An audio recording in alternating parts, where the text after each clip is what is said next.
Hop là, il est donc midi 5 et merci à chacun d'entre vous d'être présent et à l'heure. Alors on a évidemment bien plus d'inscrits qui sont prévus, mais étant donné qu'on fait ces sessions régulièrement, on sait aussi comment ça se passe. Je me présente, je suis donc Julien Goupil, fondateur et directeur de l'association Empreinte Citoyenne. Et c'est moi qui vais avoir le plaisir d'animer ce temps d'information autour du label Ville Citoyenne. Il y a Joannis également, Joannis Desesquelles. On a un petit problème de connexion du côté de Joannis. Du coup, Joannis n'a pas sa caméra allumée, mais Joannis peut faire un coucou quand même. Tout à fait, bonjour à tous, je vous entends et je vous vois et je suis content de partager ce temps avec vous. C'est moi qui ai pu échanger du coup par mail et vous inviter, vous envoyer les liens. Voilà. Voilà, donc je propose qu'on fasse un petit tour d'écran, vous présenter rapidement qui vous êtes, la ville, et puis peut-être le nombre d'habitants, c'est toujours intéressant. Et ensuite, moi, je vous apporterai les informations utiles au sujet du label, puisqu'on est là pour parler du label et de ce processus. Je fais comme ça au fil des écrans. J'ai Carole Mornay. Bonjour. Donc, Carole Mornay, donc commune de Bresse-Vallon, dans le département de l'Ain, commune nouvelle de 2600 habitants. Très bien. Enchanté, Carole. Christine Foreau. Alors, je ne le fais pas par galanterie, c'est vraiment le hasard qui fait que peut-être que c'est les femmes qui se sont connectées en premier, mais je ne le fais pas par Christine Foreau. Donc, Christine Foreau, maire de Saint-Restitut, un village de près de 1500 habitants dans le Sud-Drôme. Bienvenue, Christine, merci. Laurent Richard. Laurent, votre micro, vous avez la caméra bien allumée, mais le micro n'est pas allumé. Excusez-moi, j'avais coupé mon micro. Donc, Je Laurent vous en prie. Richard, ville de Moirans, dans l'Isère, une ville de 7500 habitants. Très bien. J'ai Laurette Grasse-Pro. J'espère que je prononce bien le nom de famille, pardon. Oui, c'est ça, bonjour. Moi, je suis en stage à Saint-Sulpice-la-Pointe, qui est une commune d'à peu près 9 000, 10 000 habitants, pour travailler sur la participation citoyenne dans le cadre de Petites Villes de demain. Très bien. Mohamed Mansour.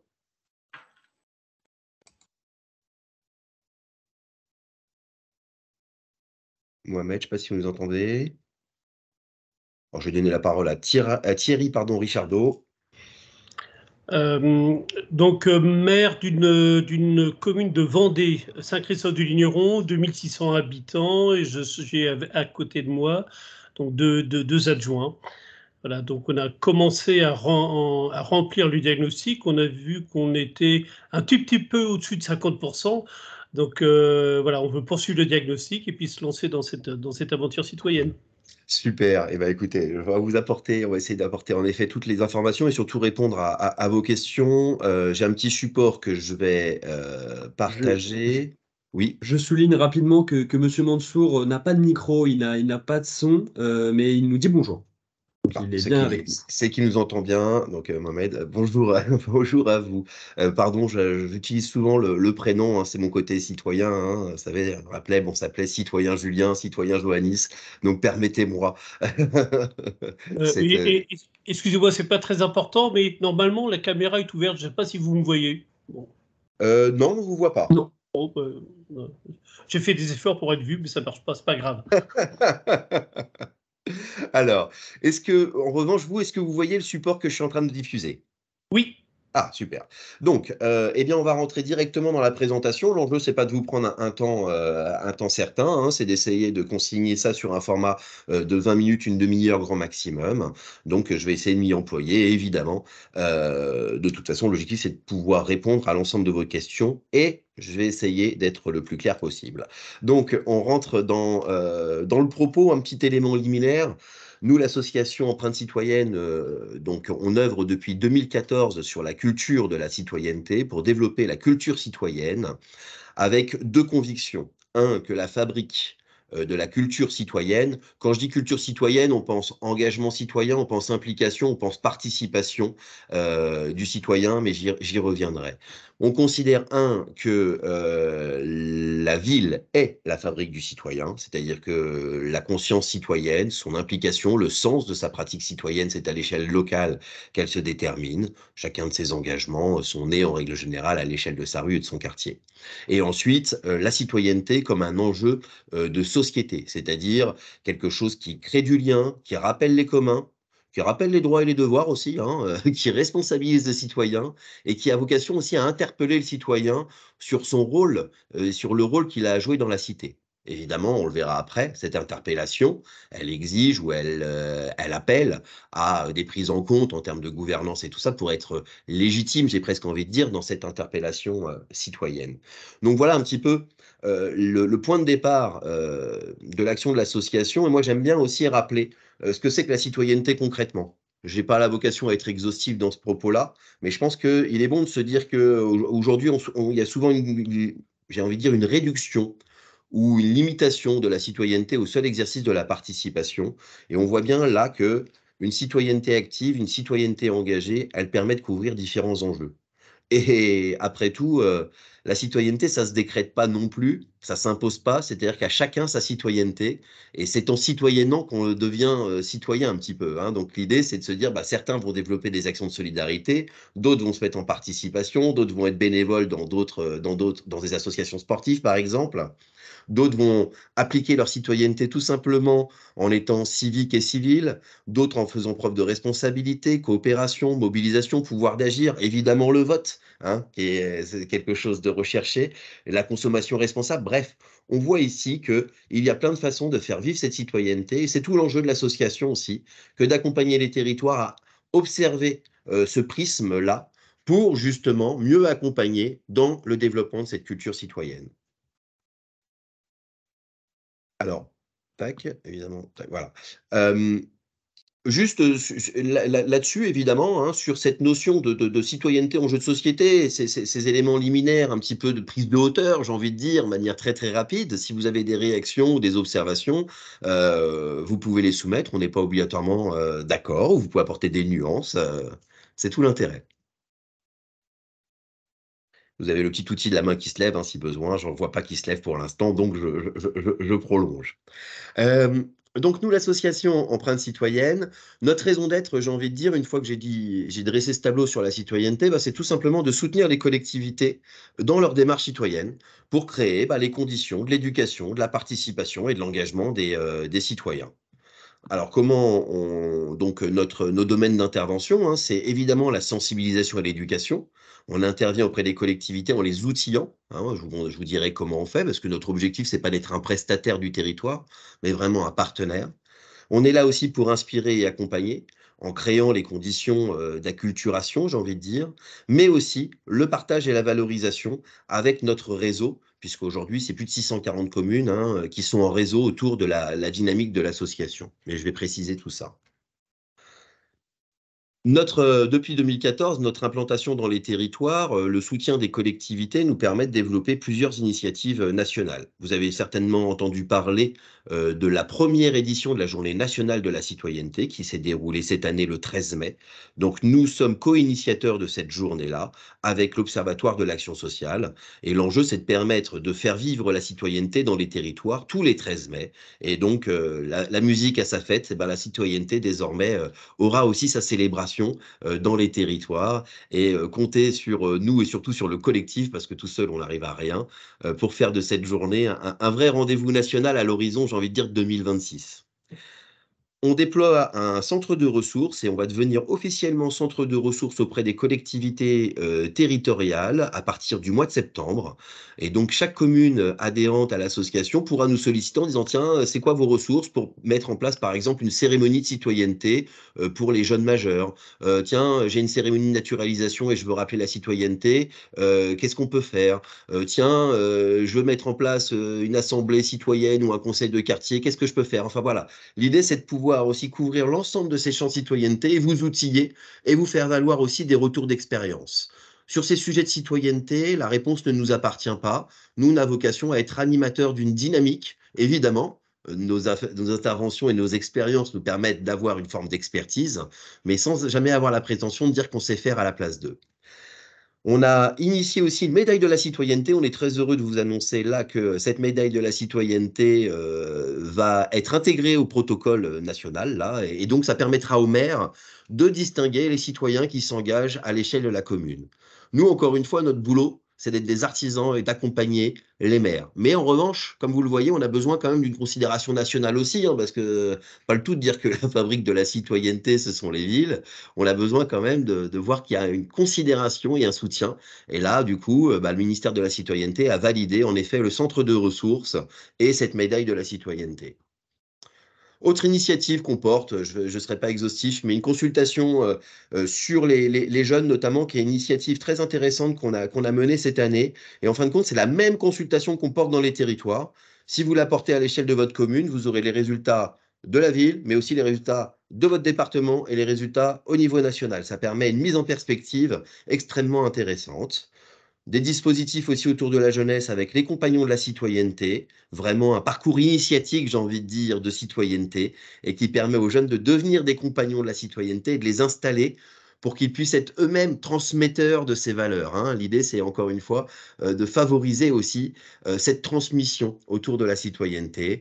Et là, vous savez qu'on arrive aux 80 ans de la libération, l'année prochaine en 2024. Et donc, on a un gros projet autour d'une commémoration citoyenne. Voilà, ça vous donne un petit peu quelques intentions. Ce n'est pas exhaustif, mais ça vous permet de voir comment Empreinte citoyenne intervient et a construit ce réseau national de territoires citoyens de 640 villes, réseau qu'on anime. Je ne vais pas rentrer dans les détails des conditions d'animation, mais on a l'avantage d'avoir en effet une dynamique très positive, très enthousiaste autour de ces enjeux-là.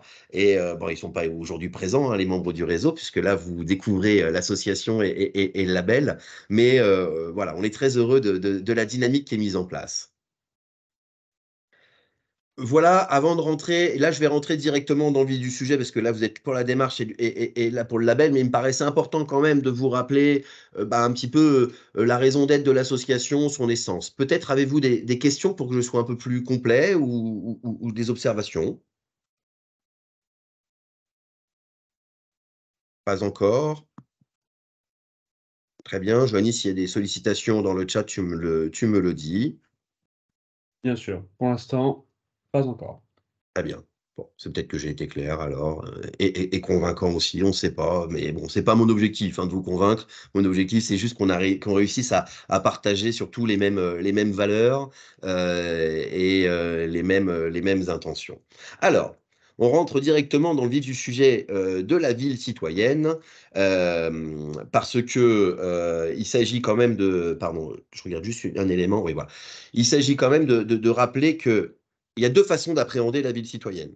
C'est-à-dire où je veux faire reconnaître mes engagements et mes initiatives, où je veux construire aussi une dynamique de ville citoyenne et je veux aller vers un label. Donc c'est pour ça qu'on va distinguer la démarche et le label. Mais très rapidement, je reviens très rapidement sur la démarche parce que c'est le label qui vous intéresse. Mais ce que je veux dire par là, c'est que peut-être qu'au fur et à mesure, vous allez vous dire, tiens, sur le label, il vaut mieux peut-être attendre, consolider deux, trois choses ou... bon, là, c'est là où la démarche arrive, puisqu'elle est là pour installer, en fin de compte, un projet de territoire en faveur de l'engagement citoyen. Juste pour vous rappeler quelques étapes de cette démarche, hein, c'est une démarche qu'on a employée dans plus d'une centaine de territoires aujourd'hui, donc elle est largement éprouvée. Nous, ce qu'on aime bien, c'est de ne pas être dans l'expérimentation, mais vraiment dans la reproduction de choses qui marchent et qui ont déjà eu leurs effets. Une ville qui se dit, tiens, moi je suis pas prêt pour le label et j'aimerais bien m'engager dans une dynamique de ville citoyenne, et tout simplement, on va commencer par une consultation citoyenne qui est c'est quoi être citoyen dans ma ville? Et on va vers les habitants et on va identifier leur perception de la citoyenneté, le sens aussi que ça peut apporter, mais également les talents, les ressources qu'ils peuvent représenter pour au final permettre à l'occasion d'un atelier élu-agent de construire un projet de territoire qui sera présenté, consolidé à l'occasion d'un forum ville citoyenne et qui nous donne le go, j'ai envie de dire, pour déployer un plan d'action et ensuite se soumettre à la labellisation et à la candidature. Encore une fois, ce plan d'action et cette démarche qu'on propose, elle n'est pas immuable, elle n'est pas la baguette magique, des territoires, comme chacun de ceux que vous représentez, ont déjà mené des initiatives, ont déjà mené leurs propres démarches et disposent déjà de leurs projets. Donc ces territoires-là vont être intéressés, en effet, par une forme de labellisation. La labellisation qui est, et j'insiste vraiment là-dessus, un outil de reconnaissance, de valorisation, ça c'est important, mais aussi d'amélioration. L'enjeu, c'est pas de se dire, il n'y a pas de niveau dans le label aujourd'hui, il n'y a pas le niveau bronze, argent, gold. L'enjeu, c'est de constituer une communauté de communes qui s'ouvre aux citoyens, qui rappelle aux citoyens ses droits et ses devoirs aussi, qui responsabilise le citoyen, mais également qui le considère, et j'y reviendrai un petit peu. Donc, on rentre dans cette dynamique de label qui, je le précise, oblige les communes, évidemment, derrière, puisque en intégrant cette petite commune, des communautés des villes labellisées, eh bien, on témoigne tout simplement de cette exigence aujourd'hui de construire une relation nouvelle, ou en tout cas de réenchanter la relation aux citoyens, et que chaque citoyen a un rôle à jouer. Donc, juste petite genèse comme ça du label, parce qu'on dispose aujourd'hui d'un référentiel qui va nous permettre d'évaluer vos plans d'action. Donc, il est important quand même que je vous rappelle comment est né ce référentiel-là. C'est pas Julien et Johannis qui se sont mis dans leur bureau à se dire, tiens, comment est-ce qu'on... Tiens, ça, ouais, ce serait bien que les villes répondent à ça. Non, non. Ça a été beaucoup plus sérieux que ça quand même, je vous le précise, je vous rassure. 2014 à 2017, on lance une consultation nationale, c'est quoi une ville citoyenne? Donc on va dans les territoires qui sont disposés à nous accueillir avec des triporteurs et on va à la rencontre de citoyens, d'acteurs associatifs, d'entreprises pour collecter justement ces attentes que l'on peut avoir d'une ville citoyenne. Cette consultation a été récompensée par le prix national de la démocratie, donc quelque chose qui a permis de la distinguer et qui témoigne aussi un petit peu de la rigueur que l'on a pu apporter dans cette consultation. Ce qui nous a permis en 2018 de constituer un groupe de travail avec des acteurs tels que les associations des maires de France, l'association Gestes Propres, les labels Villages et Villes Fleuries, le label Ville Internet, des acteurs de la participation citoyenne tels que l'Institut de la participation, le CGDD, le Commissariat général du développement durable, qui s'occupe de la charte de la participation des publics. Bref, un groupe de travail d'une vingtaine, voire une trentaine d'acteurs qui nous ont permis tout simplement de travailler les résultats et d'élaborer un référentiel, une critérisation. On a mené une expérimentation sur le département du Nord, en la commune d'Hazebrouck, en 2019. Et en 2020, on était prêt pour le déploiement, mais vous savez qu'on était contrarié par une échéance sanitaire. Malheureusement, on a tous été confrontés à cela. Donc là, on a préféré en effet attendre 2021 pour le déploiement national et donc une première session de labellisation en 2022. Donc là, on est sur la deuxième année du déploiement du label et deuxième année qui distinguera des villes et villages. J'insiste bien sur cette double appel, parce que honnêtement, on voit aussi qu'au travers des études que l'on mène et des candidatures, les villages sont extrêmement inspirants pour les villes. Donc on a vocation aussi à réhabiliter, j'ai envie de dire, le village et montrer qu'il est un espace d'inspiration et on y est très très attaché. Je suis moi-même, à l'heure à laquelle je vous parle, je suis dans l'Eure-et-Loire, dans un village, et j'en suis très heureux. Alors, on continue un petit peu là-dessus. Je vous ai dit que cette expérimentation et cette critérisation, en fin de compte, elle s'articule autour de 7 piliers. Je vous rassure tout de suite, l'enjeu de la labellisation, c'est pas de dire vous devez répondre absolument aux 7 piliers. Il y a des piliers sur lesquels vous allez être plus ou moins déjà engagé. Et du coup, c'est ça aussi l'idée de le label comme un outil de progression, c'est de se dire, voilà, ça nous permet de dessiner une perspective. Donc, les différents thèmes d'évaluation, ils sont très simples. C'est-à-dire que avoir vocation à devenir une ville citoyenne, c'est déjà une ville qui est compréhensible et qui rappelle ses fonctionnements et ses compétences, mais aussi les compétences des autres collectivités et les compétences des parlementaires ou des élus de la République. Quand je dis que c'est la ville qui le fait, c'est pas à la ville peut-être de dire que le député c'est tel ou tel, c'est ça son rôle, c'est d'inviter le député à le dire. Donc c'est aussi c'est là où la coopération aussi est extrêmement importante dans la dynamique de ville citoyenne. Mais en tout cas, l'idée c'est qu'elle est l'espace où on rend toute cette organisation politique, cette organisation territoriale compréhensible. Ensuite, se prétendre ville citoyenne, c'est aussi, village ou ville citoyenne, bien sûr, c'est aussi faire preuve de transparence. La transparence, c'est quoi? C'est tout simplement un modèle de gouvernance qui est suffisamment clair pour renforcer la confiance à l'égard des décisions. L'idée, elle n'est pas de se dire que les citoyens ont à intervenir dans toutes les décisions. L'idée, c'est juste de clarifier justement sur quel thème de décision, à quelle étape de décision le citoyen il est impliqué. Ensuite, évidemment, une ville citoyenne, c'est une ville collaborative. C'est une ville qui installe une culture et une pratique de la participation. Encore une fois, pas surtout. L'idée, c'est pas non plus de démultiplier les instances de participation. C'est pas la ville candidate qui va nous dire, bah, moi j'ai un conseil de quartier, un conseil des sièges, un conseil des seniors, un conseil économique, un conseil, enfin bon, des conseils citoyens, des conseils, on peut en enfiler plein de perles de conseils et d'instances et qui ait une dynamique qui soit peu collaborative en fin de compte, parce que des fois, bah, ces instances-là ont du mal à travailler ensemble. Donc, mais on est très attaché évidemment à ce volet, j'ai envie de dire, participatif de la ville citoyenne. Évidemment, la ville citoyenne, c'est une ville solidaire qui développe les convivialités, les solidarités. Et là, vous allez aller chercher des actions que vous menez déjà. L'idée, elle n'est pas de se dire, tiens, quelles sont les nouvelles actions que je vais pouvoir mener. L'évaluation, elle s'appuie bien sur l'existence qui est déjà, ce qui anime déjà votre territoire. Cinquième pilier, quand je dis cinquième pilier, évidemment, il n'y a pas de hiérarchisation dans les piliers. Ville par ville, on voit qu'il y a des thèmes qui sont prioritaires et ça, on n'aura pas la même structure citoyenne, que ce soit dans l'Eure-et-Loir ou que ce soit dans le Nord ou que ce soit en Vendée ou que ce soit dans le Lot. Autre aspect de la ville citoyenne, c'est la ville valorisante. Encourager et valoriser les initiatives citoyennes. On a des savoir-faire citoyens qu'il s'agit de prendre en compte. Il y a aussi des initiatives citoyennes qu'il s'agit de valoriser pour mieux les reproduire, pour mieux les partager. Donc cette question de valorisation est un thème d'évaluation. L'inclusion.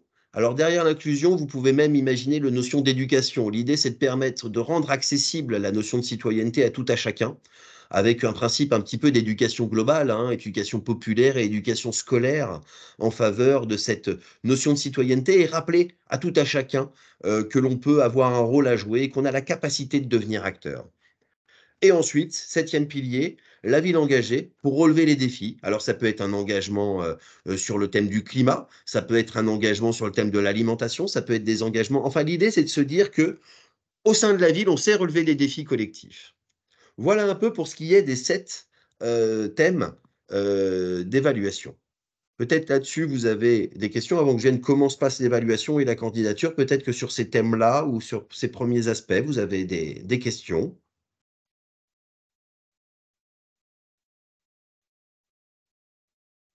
Et croire qu'avec Joannis, on a bien préparé la réunion et qu'on est assez clair.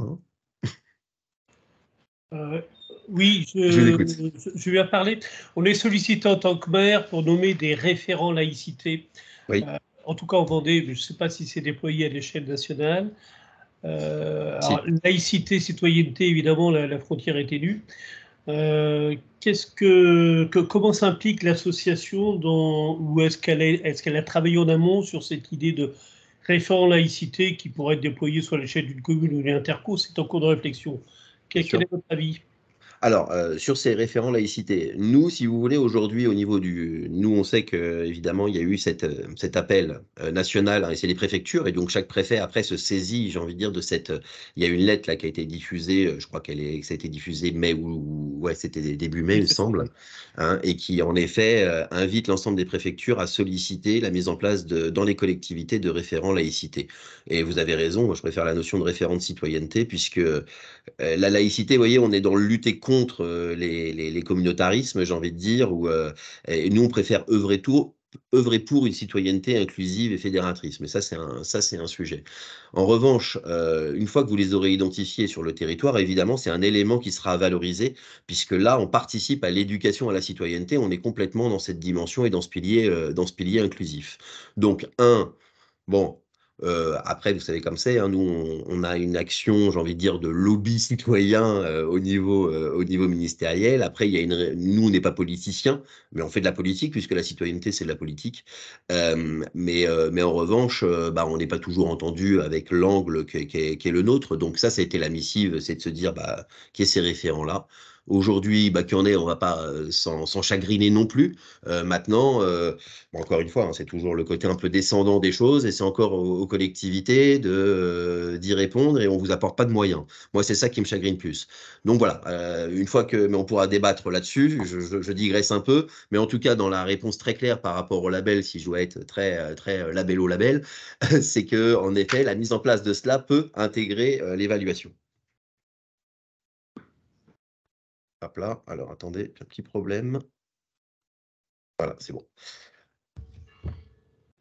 Ok, je continue du coup. N'hésitez pas à m'interpeller, hein, si vous prenez le micro, vous m'interpellez. Là, on n'est pas à grand nombre, donc il n'y a pas de souci, hein. Alors, comment ça se passe au niveau de l'évaluation? Aujourd'hui, on a mis en place un outil d'auto-évaluation, mais certainement que vous l'avez déjà fait, puisque tout à l'heure, on évoquait en effet le pourcentage d'évaluation. Si ce n'est pas le cas, de toute façon, vous allez recevoir le lien qui vous permettra de vous auto-évaluer.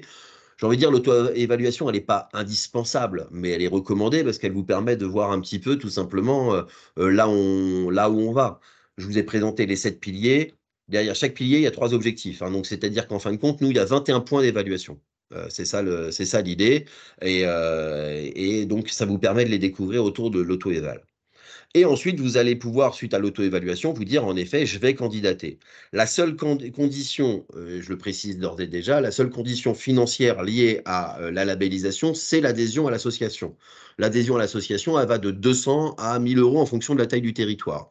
L'adhésion à l'association, mais j'y reviendrai, vous permet également d'intégrer le réseau territoire citoyen et l'espace ressources aussi, et donc de disposer de toutes les ressources. Mais ça, j'en dirai 2 mots après. Donc, vous remplissez le dossier de candidature en ligne ou vous téléchargez le PDF qui vous permet, j'ai envie de dire, d'avoir une approche un peu itérative, d'aller frapper à la porte de quelques délégations ou quelques services pour récolter un petit peu de matière. Tiens, toi sur la solidarité, est-ce que tu peux me donner quelques actions que je vais pouvoir mettre en œuvre dans le dossier de candidature? Tiens, je vais peut-être aller voir le cabinet ou je vais peut-être aller voir le DGS pour voir comment la gouvernance aujourd'hui est plus transparente et comment est-ce qu'on développe cette compréhensibilité. Encore une fois, le label, il a le mérite aussi de rassembler un peu ce qui est épars et in fine de voir les trous dans la raquette et de se dire, bah là, ok, on peut rentrer dans une labellisation, c'est qu'on a encore du chemin. Et aujourd'hui, la ville qui prétendrait qu'elle développe une dynamique citoyenne et qu'elle a une citoyenneté exemplaire et qu'il n'y a pas d'incivilité, qu'on a une conscience de l'intérêt général, que l'ensemble de ses citoyens fait preuve de civilité et de civisme. Bon, celle-ci, malheureusement, je crois qu'à part en utopie, elle n'existe pas pour l'instant.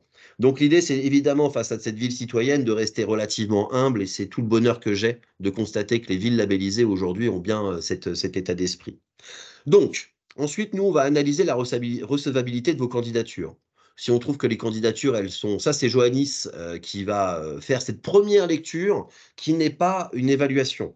Elle est juste une recevabilité parce qu'on a un comité d'éthique qui a été constitué et qui est constitué d'une trentaine de personnes et qui va étudier le dossier. Je vous dirai comment juste après. Donc, avant de transmettre le dossier au comité d'éthique, on s'assure juste que ce n'est pas une coquille vide ou qu'en tout cas, il n'est pas trop maladroit. Et si c'est le cas, eh bien, Johannis vous sollicitera pour vous accompagner éventuellement à consolider ce dossier-là. Ensuite, eh ben, le dossier de candidature, on considère qu'il est recevable et on le transmet au comité d'éthique. Alors, je vous ai dit qu'il était composé d'une trentaine de personnes. Ce n'est pas les trentaines de personnes qui vont examiner le comité d'éthique. On va identifier un binôme de 2 acteurs. Alors, il y a 7 collèges au comité d'éthique. Vous aurez toujours 2 collèges différents qui seront, enfin 2 acteurs de collèges différents qui seront associés, qui vont examiner le dossier. Eux, ils vont donner un premier avis, une première évaluation.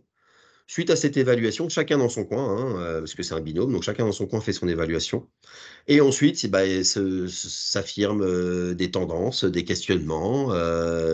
Et c'est pour ça qu'on propose, enfin, c'est pas on propose, on impose un entretien sous forme de visio, c'est pas un entretien physique, sous forme de visio, avec les représentants de la commune. Donc, c'est l'oral, en fin de compte, du processus de labellisation qui va permettre au comité d'éthique de prendre sa décision finale.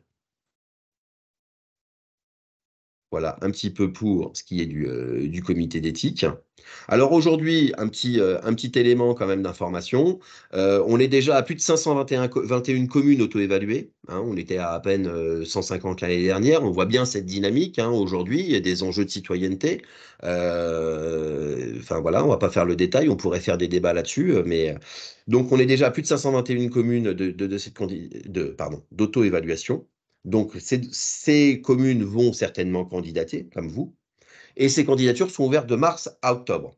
Donc, c'est-à-dire que le 1er octobre, tout dossier de candidature reçu passera sur la labellisation 2024.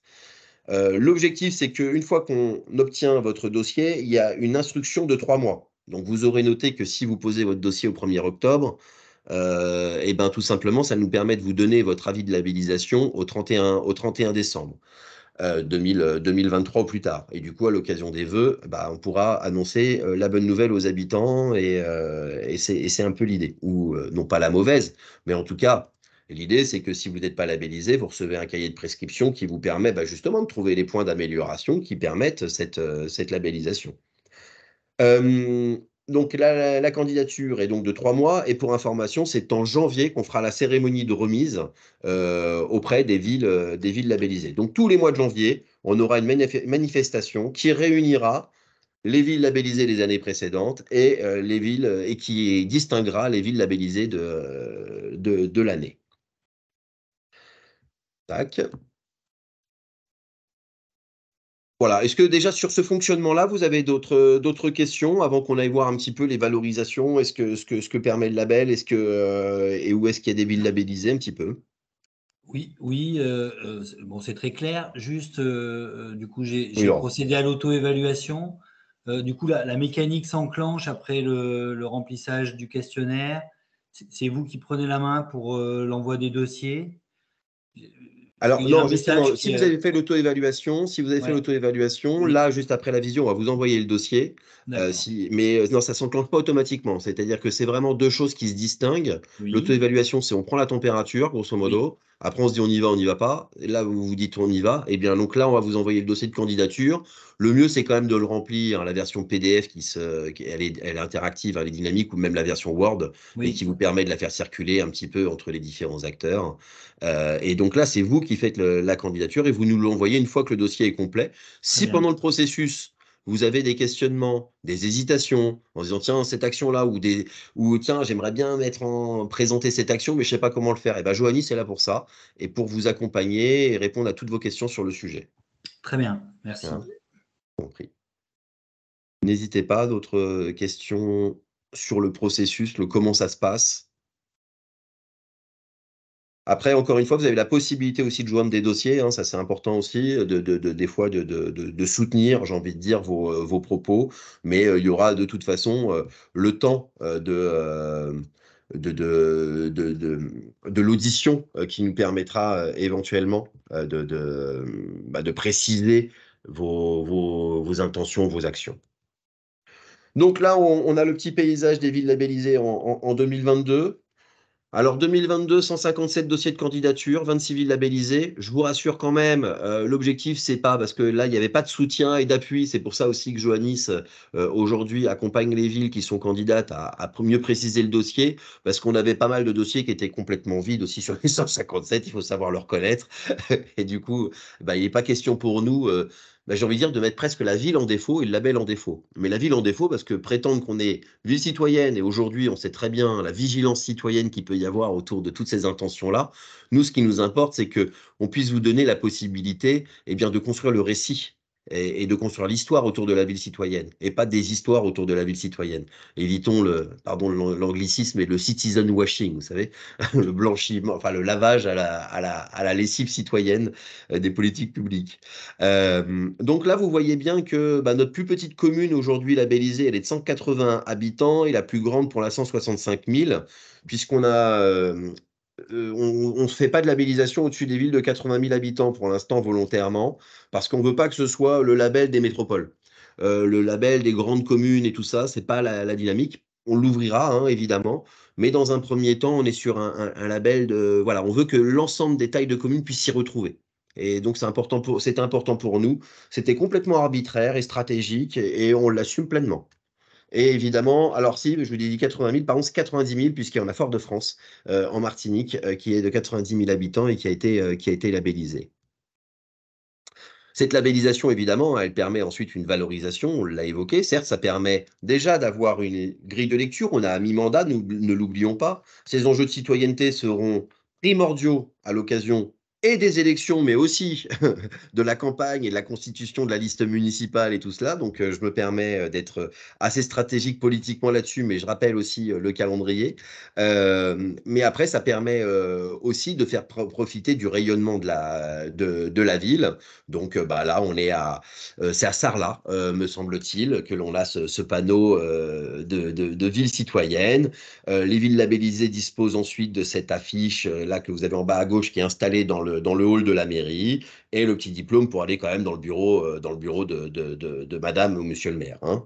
Donc, c'est-à-dire que quand vous êtes labellisé pour ce kit de valorisation, celles qui ne sont pas labellisées, elles reçoivent un mémoire de prescription qui leur permet d'identifier là où ça a pêché et du coup de monter en puissance et de combler quelques trous, hein, et de recandidater l'année d'après.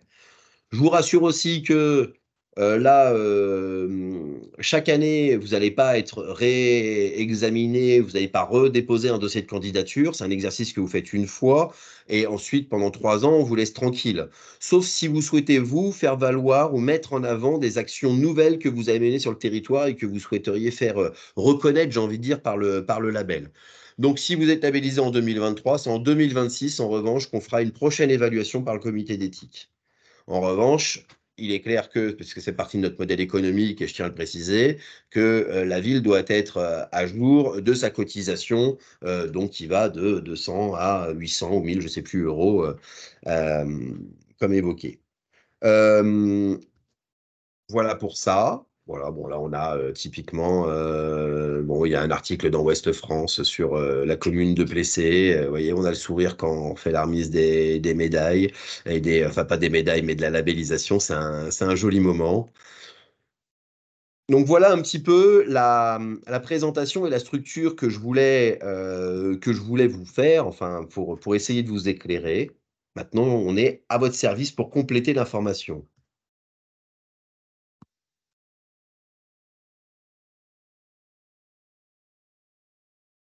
Alors Carole, peut-être, Carole, peut-être vos réactions au travers de cette présentation, peut-être.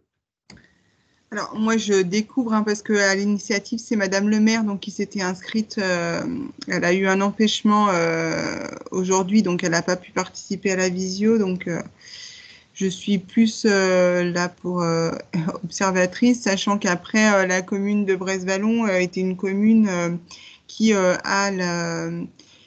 qui est beaucoup ancrée sur la participation citoyenne, avec des projets à initiative gouvernance commune, enfin voilà, beaucoup dans la discussion. Là, on vient de lancer un projet de désimperméabilisation des cours d'école avec un travail préalable avec les parents d'élèves, les enfants, les instituteurs. Enfin voilà, c'est dans la démarche de la commune.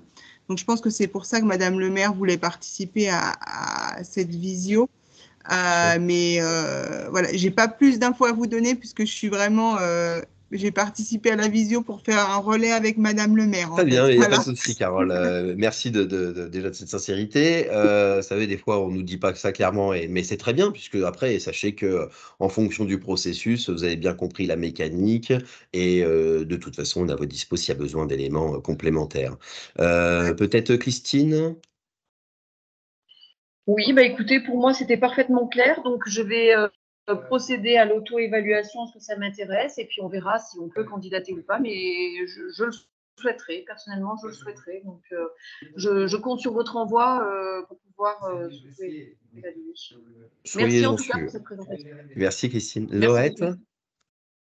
Oui, moi j'avais une question par rapport plutôt sur la démarche en fait avant, parce que du coup, bah, là la commune où je suis veut mettre en place plus de participation. Enfin, l'objet de mon stage, c'est un peu de de les aider à le faire pour Petite Ville de demain et de réfléchir à leur culture de la participation et du coup de faire aussi des préconisations au-delà de juste l'outil pour Petite Ville de demain. Mais en général, moi, je me suis penchée sur la question de la culture de la participation et comment le développer. Et du coup, ça rejoint, enfin, on a une approche qui rejoint vachement cette approche-là par la citoyenneté.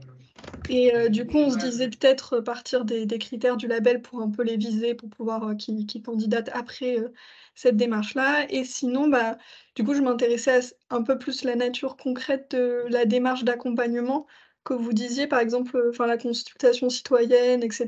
Est-ce que c'est des choses qui sont ou du coup, c'est un appui plutôt de conseil ou c'est Bah, là-dessus, et Laurette, là-dessus, après, je vous invite en effet à ce qu'on puisse échanger sur la démarche Ouais. plus précisément, mais en tout cas, il y a en effet, bah, il y a où vous êtes adhérent à l'association et du coup, on vous met à disposition les ressources, c'est-à-dire l'outil de consultation, c'est quoi être citoyen dans la ville, et tout ce qui vous permet de mener de manière très autonome les étapes.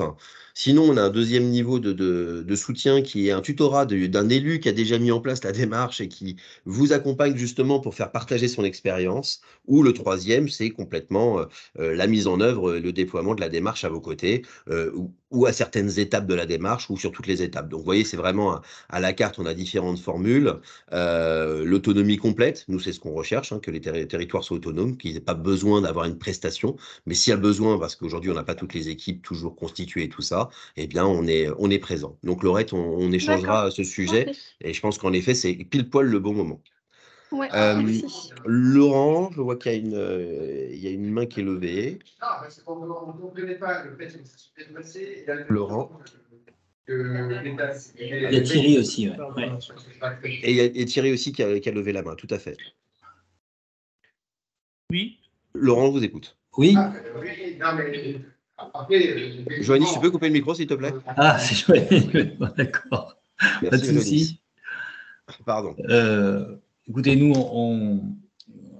Madame la maire ne pouvait pas être avec nous, mais donc j'étais mandaté un peu pour prendre des éléments et puis voir comment on se situait par rapport à votre démarche.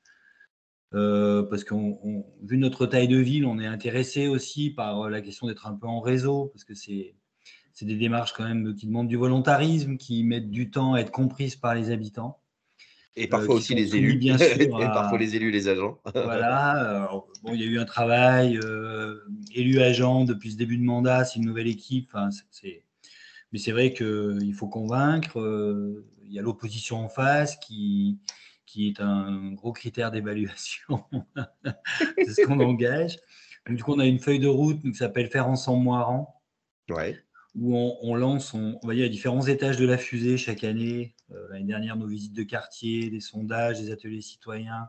Cette année, on lance le budget participatif et notre CME. Voilà, donc on bâtit un peu une démarche la plus intégrée possible vu notre taille de ville, avec une thématique intégrée à notre pôle communication démocratie participative qui est nouveau. Voilà, donc du coup, la démarche de label, elle nous aidera aussi à la fois à charpenter la feuille de route et puis à la valoriser. Voilà, on est aussi en train de voir le réseau des budgets participatifs. Bon, il y a quand même aussi une envie d'échanger entre territoires sur les expériences. Voilà. Voilà, alors Donc, ça, ce qui est intéressant, Laurent, là-dessus, c'est que nous, à partir de septembre, donc on devient centre de ressources et comme on le disait, chaque mois, il y aura un thème qui permettra à la communauté d'échanger et aussi la communauté pourra s'interpeller par elle-même. C'est-à-dire que si demain, vous avez un sujet sur ah bah tiens, je veux renforcer l'éducation à la citoyenneté ou tiens, je veux créer une cérémonie de valorisation des citoyens qui s'engagent, encore une fois, l'idée, c'est le mieux, c'est déjà d'échanger avec des territoires qui l'ont déjà mené et qui vont permettre de faire votre approche propre à votre territoire. Donc, on est complètement dans cette dynamique-là. Ok, super. Donc, charpente et outils aussi pour construire la charpente, parce que ce qui est intéressant, c'est que derrière, typiquement, lors de l'adhésion, vous allez avoir accès à des outils tels que l'exposition citoyenne, tels que les consultations, tels que le questionnaire C'est quoi citoyen dans la ville, enfin bon, je ne vais pas faire le listing, parce qu'on en a quelques-uns, mais c'est aussi l'idée de ne pas vous dire, on n'est que là pour dire, regardez, c'est ça les critères. Non, c'est de vous mettre à disposition aussi des fois des outils que vous pouvez après employer. Très bien. Merci Laurent. Thierry? Merci à vous. à Thierry qui va peut-être, non, qui peut plus passer la parole à Émilie parce qu'elle doit partir. Ah. Vous avez répondu en grande partie, c'était sur comment on fait pour échanger. On trouvait échanger qu'en vidéo, ça pouvait être insuffisant à un moment donné, mais vous avez situé les 3 niveaux d'intervention possibles en fonction des étapes. Exactement, Thierry. Pour compléter ça, on dispose, je n'ai pas précisé, mais l'association Empreinte Citoyenne dispose de son club Empreinte Citoyenne, qui sont ces intervenants régionaux. Aujourd'hui, c'est plus d'une vingtaine de personnes, puisqu'on couvre toutes les régions, on intervient nationalement. Et même pour tout vous dire, je ne l'ai pas annoncé, mais le label du citoyen va connaître une aventure belge, là, puisqu'on rentre dans une application belge. Contextualisation, évidemment, les critères seront nouveaux. Mais donc, on a nos équipes, on a des référents en Belgique et on en a dans chaque région. Donc, en fonction, évidemment, de nos échanges et tout cela, eh bien, on pourra être à vos côtés, évidemment. Donc ça, c'est complètement envisageable. Alors après, encore une fois, hein, nous, on a un modèle économique qui vise aussi à essayer d'en demander le moins possible aux communes pour justement les mettre en réseau. Donc c'est pour ça aussi que pour l'instant, on se permet ces outils distanciels. Mais après, on saura être à vos côtés, évidemment, quand il s'agit de la mise en œuvre et le déploiement des choses. Une petite remarque, j'en profite là sur le diagnostic. J'ai trouvé comme il y avait par moments, j'avais l'impression d'être redondant, de répéter un peu les mêmes choses. Il y a des choses qui se recoupent en fait. Hein. Oui, exactement. Vous avez tout à fait raison, Thierry. Il y a des choses qui peuvent se recouper, et ça, c'est complètement assumé parce qu'encore une fois, une action parfois, et on pouvait même renvoyer d'ailleurs à la réponse Intel, parce qu'une action va servir des fois plusieurs enjeux, ou une initiative va servir plusieurs enjeux. L'idée, c'est pas de se bâtir un plan d'action de 21 actions parce qu'il y a 21 enjeux. C'est de se dire, tiens, mais ah oui, bah tiens, c'est vrai que cette action-là, en même temps que je monte, par exemple, j'ai fait de l'éducation, bah, j'aurais peut-être pu j'aurais peut-être pu en faire un temps de participation, j'aurais peut-être pu en faire un temps de valorisation aussi. Et du coup, ça interpelle aussi justement dans cette transversalité. Hein, c'est un peu l'idée. Mais c'est complètement assumé. Ok. À l'origine, juste au départ, ce qui nous a stimulé, c'est la faiblesse de participation au vote, c'est très clair. On a essayé de différentes façons de stimuler.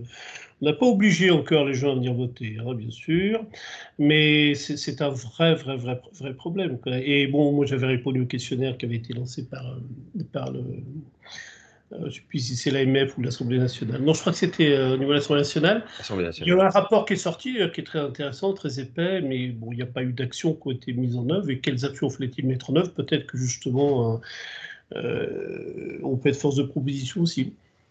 Mais de toute façon, le vote, c'est une question aussi. Le vote, c'est la conséquence aussi d'une confiance. Et je crois que la confiance, il faut qu'elle se. Alors, c'est pas la solution miracle. Hein. Après, il y a toute une question aussi. Moi, je vois dans ce qu'on fait sur les cérémonies de remise de la carte électorale, déjà aux 18 ans, et les accompagner dans ce processus ensuite. Ça, c'est quelque chose qui installe une culture quand même chez les jeunes aussi. Et c'est vrai qu'il y a des choses que l'on peut faire. Et il y a plein d'exemples. Et typiquement, le vote sera un des thèmes de l'animation du réseau sur la session 2023-2024. Ok. Voilà, bah écoutez, je vois qu'il est 12h52, j'ai dit que ça durait une demi-heure, 40 minutes, j'ai fait 50 minutes, c'est pas bien. Je m'en excuse, j'ai été trop bavard, mais bon, je pense que c'est important quand même qu'on puisse prendre le temps de se dire les choses.